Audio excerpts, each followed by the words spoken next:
The long-awaited question. How can you tell if somebody is middle class or below?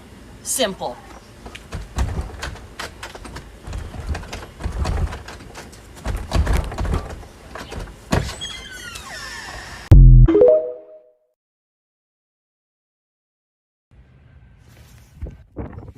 FBI, open up! Get off the counter. Boys, come on in. Ma'am, you're under a lot of stress. Take your shoes Who off. is it? The FBI! Harold! Clean your room! Why? Because more guests just got here. We're not gonna go into his room. Roger, come take their jackets. Always telling me what to do. What was that? Nothing. Can I get you boys something to drink? No, Water, coffee, tea, Sprite, Sierra Mist, 7-Up, margarita. I'd have a margarita. Johnson, Dude. you just met Roger. He's my husband. Over there's Marianne, Marie, Joseph, and over there on the couch is Pop Pop. Don't look at Pop Pop. You're gonna frighten him. Ma'am, can we Help out around the house? Yes, set the table. Why me? Because I said so. Roger, doorbell. No! Can you get it? Yes, ma'am. And then there was one. Hey, hold this baby. I'll be right back. Welcome to our home. Nice to meet you guys. Hey, Roger, can you go get their coats?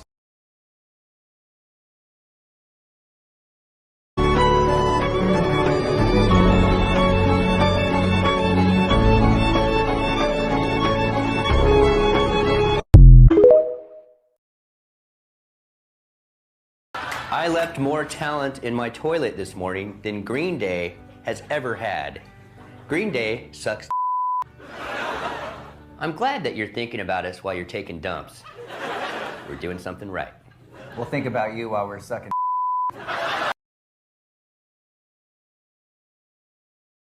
How to get your doctor to listen. If you're new here, welcome to How To with Tara Rule, where I teach you how to do things that, I teach you things. Okay. Numero one.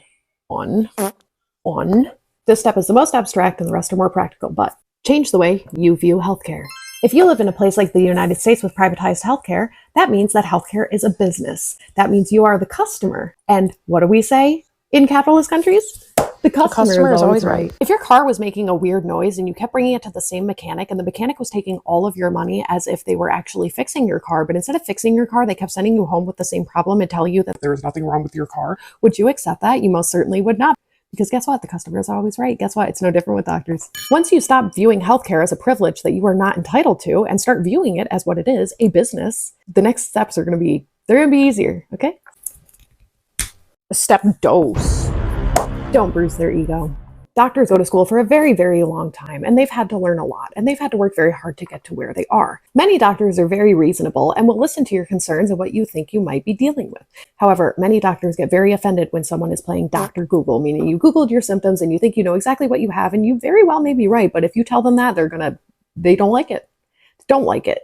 They take it as an insult. Regardless, you might not be right. And either way, you don't want to upset them. So what you're going to do is just go in and tell them the symptoms you've been experiencing. Okay. Step 3. Your doctor will give you probably one of 3 answers. Number 1, they'll give you the correct answer. Number 2, they will say there's nothing wrong with you or there's something psychologically wrong with you. Or number 3, they will give you a diagnosis that you don't feel is correct. Now, if 2 or 3 are applicable to you, what you can do is ask for a second opinion. Totally reasonable. Ask for a referral to a specialist or to another provider, and ask for further testing. And I know what you're going to say. I've asked for this a million times. Well, you probably haven't done this part. Step 4, haven't put the refusal in writing, and this step is also known as the liability paper trail. If your provider continues to refuse to send you to a specialist or to provide testing, at that point say, Okay, can you please mark that refusal in writing in my chart? I would also like a copy of the refusal before I leave today, so I will wait in the waiting room so that your front desk staff can print out that refusal for me, just so I can have it for my records. What this does is creates liability for a doctor, because unfortunately some doctors just don't feel morally liable. So you got to shake them up a little bit. Okay. Don't just go around doing this. Okay. This is only as needed. All right. Try to work it out first. That doctor knows full well that they are putting themselves at huge risk by putting a refusal in writing, because that can be proof of negligence, gross negligence, incompetence, and gross incompetence. And they're not going to want to do that. And finally, step 5, and this is going to be one of the more challenging ones, especially for those of you who are people pleasers. Get that paper, whether that paper be a referral to another provider, a script for blood work, or a printed refusal for services. Don't leave until you get it, but be sure to don't be aggressive ever. Just don't leave until you get it, okay? And here's a bonus one for those very rare doctors who don't have any self-preservation whatsoever. Don't be afraid to be a Karen and ask if you can speak to their manager, so to speak. And by speak to their manager, I mean report the fact that they were refusing you services to your insurance company. They will certainly not take kindly to that because they're the ones paying for it after all. And if they're paying them for really nothing, they're not going to be too happy about that. I hope you learned something today, and please make sure to stay tuned for episode 3, where we're going to dive into how to handle a doctor that keeps telling you that you just have psychological issues like anxiety and depression and that there's nothing physically wrong with you. Thanks for joining us.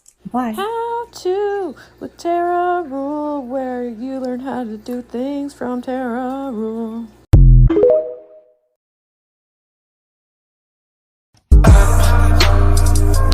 I've been in the hills, fucking cop cars, feeling like a Pop-Tart. Drinking Henny bad bitches.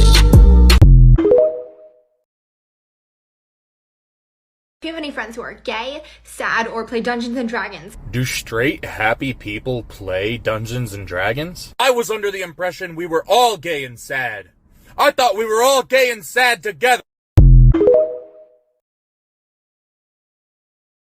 This is a mess. We're gonna call this one the patriarchy. It's just a big old mess of problematic knots. I think we're just gonna rip off this outer layer. It's just making the wood look tough, but it's so fragile.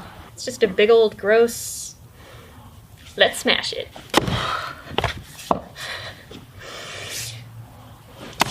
There we are.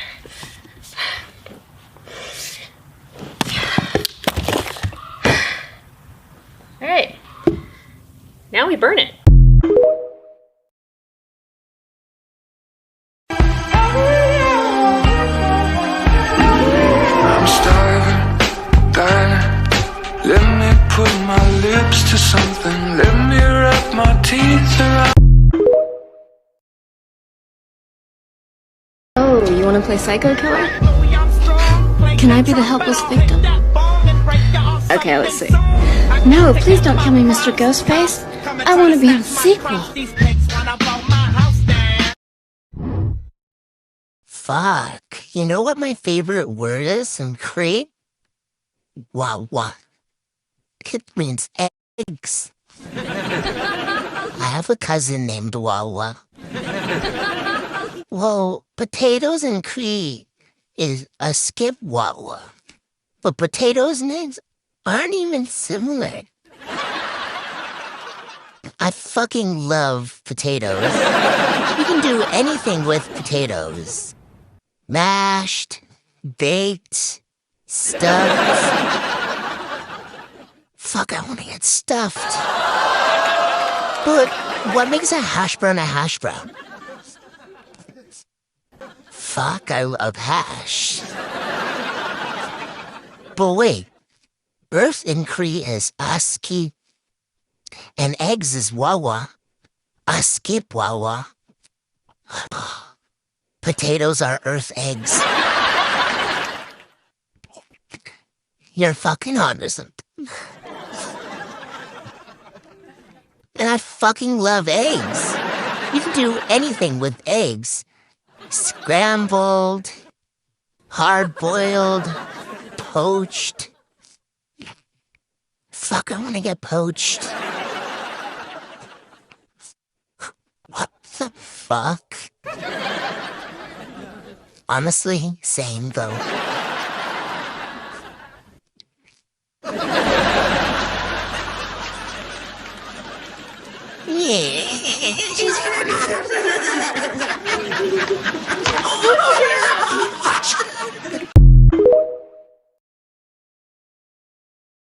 She likes Babu, I like purple, so I blew her back out when I left her on red.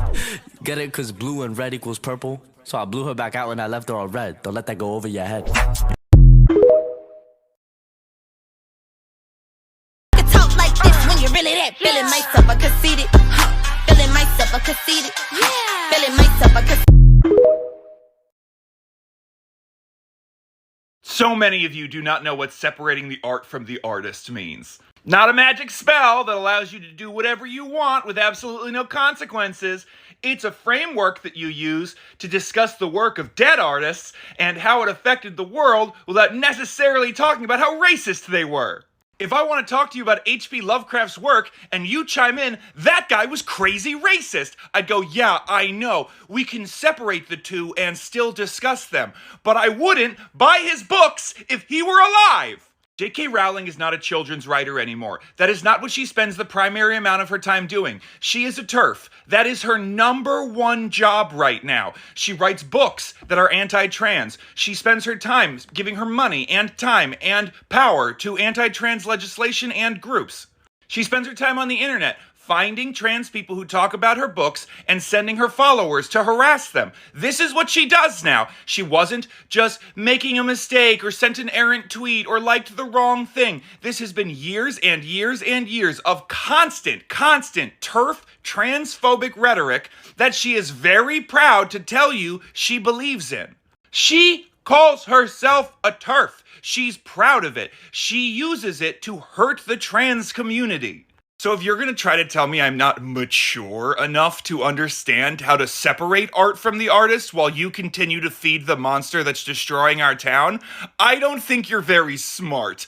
And I don't think you should be commenting this stuff. Clearly, you just don't have the ability to look inside and see why it is that you're purchasing these things and the harm that it's doing, and you just don't want to accept that you're a part of the problem. I was trying to be nice yesterday, but if you choose your nostalgia over an entire community, I don't like you.